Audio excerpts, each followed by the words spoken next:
Occhio di lince, ciao, eccomi qui, mi chiamo Edu Thomas, sono un insegnante di yoga da più di 15 anni e utilizzo i concetti della neurologia funzionale per migliorare la pratica di yoga. Allora, oggi il tema della lezione è una posizione Malasana, ghirlanda, significa ghirlanda. Allora, in diversi metodi di yoga o quindi anche delle scuole di yoga utilizzano questa posizione delle varianti e quindi andiamo a vedere 3-4 varianti di questa posizione. Andiamo alla lezione.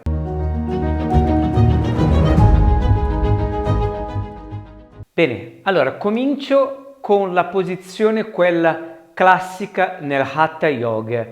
Quindi se uno che è già andato in palestra e comunque se lo ricorda cosa vuol dire fare lo squat, quindi piedi puntati all'esterno, quindi taloni circa la stessa larghezza delle anche e quindi fare un piegamento con le gambe completo in basso. Per cui io parto dal bacino, non dalle ginocchia, dal bacino, poi le ginocchia si flettono di conseguenza e scendo completamente.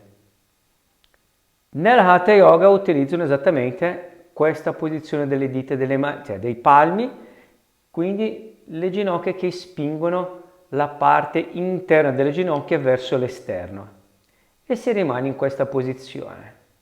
Malasana, oppure anche in questa posizione con le braccia aperte.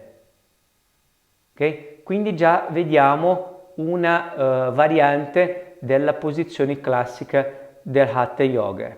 Okay? E poi vengo su in alto.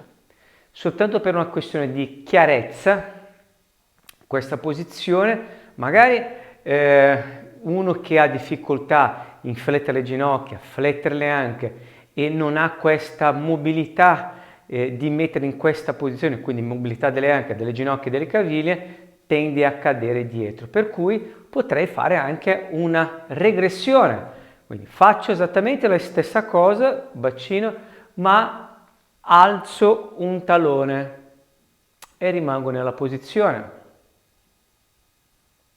Ok? Oppure con l'altra. Ecco, queste qua sono le varianti, cioè alcune delle varianti per quelle persone che magari hanno problemi di appoggiare i taloni completamente a terra, per cui difficoltà di mobilità articolare sulle caviglie.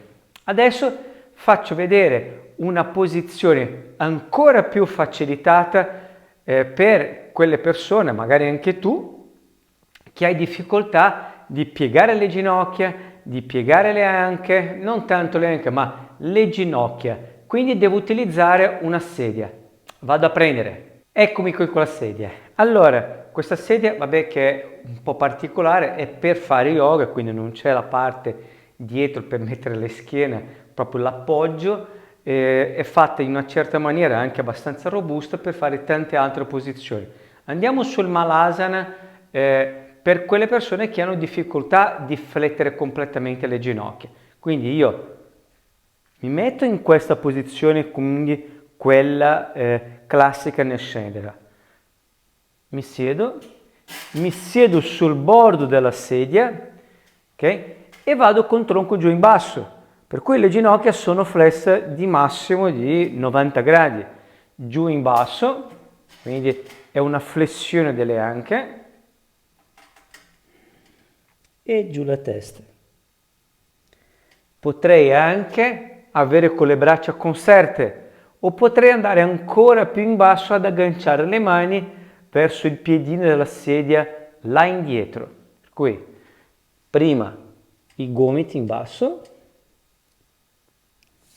oppure con le mani là in basso.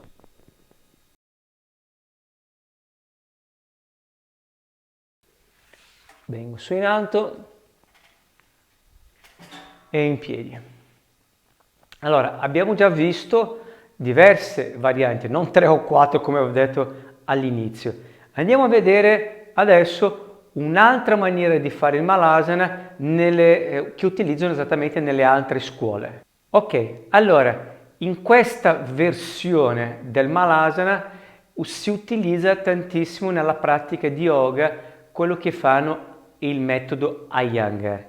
Quindi vedrete o vedrai nelle fotografie, basta scrivere Malasana e vedrai anche questa variante legata esattamente a questo metodo. Per cui i piedi sono uniti, piccolo spazio tra gli alluce, però mettiamo che sia esattamente come gli alluce, e fletto le gambe esattamente uguale, quindi dal bacino e poi i taloni si alzeranno sì o no, dipende esattamente dalla mobilità articolare delle caviglie. Ok?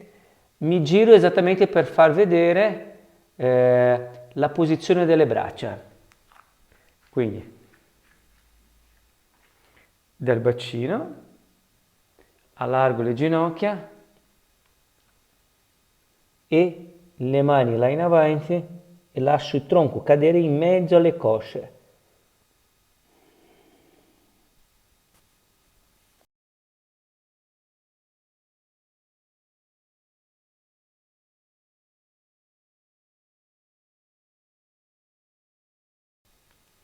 Oppure passo la mano destra e sinistra là dietro, okay? Appoggerò le mani in questa maniera, una sopra l'altra, quindi i taloni schiacceranno esattamente le mani in basso sopra il palmo della mano. Quindi scelgo la destra piuttosto che la sinistra, non è un problema, intreccio il pollice e premo in basso.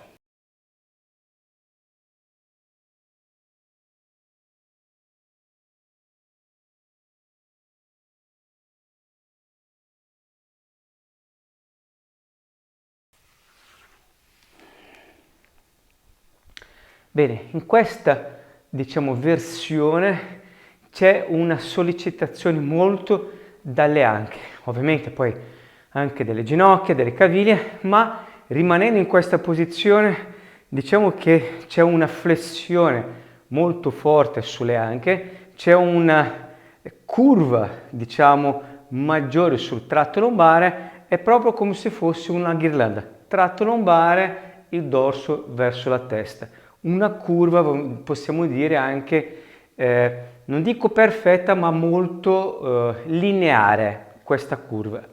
Allora, tutte queste posizioni di flessione del tronco, ovviamente il respiro dovrebbe andare esattamente dietro, verso i reni, verso il dorso, perché questa parte anteriore è compromessa oppure è schiacciata, è contratta, non tanto contratta ma chiusa, per cui io sposto il respiro sul dietro.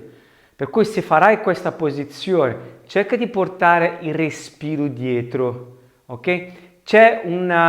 Adesso lascio qua la playlist di una respirazione che avevo fatto tempo fa, che si chiama la respirazione coccodrillo, che sarebbe esattamente una posizione per portarmi il respiro sul dietro, quindi di allenarmi in una posizione molto semplice, sdraiato a terra con la pancia in giù, e lavorarci questo respiro dietro, magari con l'ausilio di un'altra persona che mette le mani sul tratto lombare, sulla parte posteriore del dorso. Quindi se hai qualcuno a casa, il tuo figlio, tua figlia, o l'amico, la moglie, il marito, eccetera, di appoggiare le due mani sul dorso o sul tratto lombare e vedere se il respiro è dietro oppure sui fianchi, perché la respirazione coccodrillo era per portare questa respirazione laterale, ma si può anche respirare sulla parte posteriore.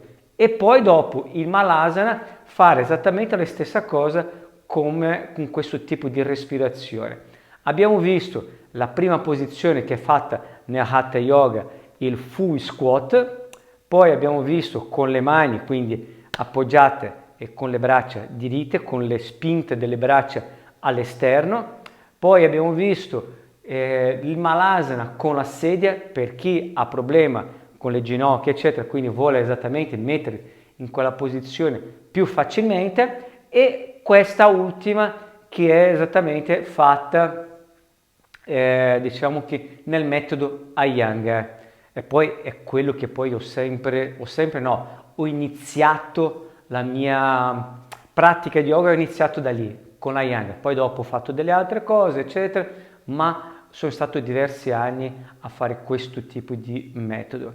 Quindi possiamo dire che queste sono più o meno le varianti che possono esattamente essere eseguite. Ricordati sempre che se per caso non riesci ad appoggiare completamente giù i taloni, come ho fatto vedere, no? Con un talone in alto, un talone in basso, ma anche questo aggancio dietro con le braccia e col palmo della mano è molto interessante, oppure di mettere un spessolino sotto i taloni, quindi sei lì in quella posizione più confortevole. Allora, per dire esattamente un'altra cosa, l'idea che quando uno ha mal di schiena fa questa posizione. No, no. In neurologia funzionale non è proprio da fare un tipo di posizione come questa. Se io ho mal di schiena vado a fare un esercizio proprio in quella zona o l'allungamento di quella zona. Direi di no, ok? Avevo fatto anche delle altre lezioni parlando esattamente sul mal di schiena. Ti lascio anche il link su questo diciamo argomento.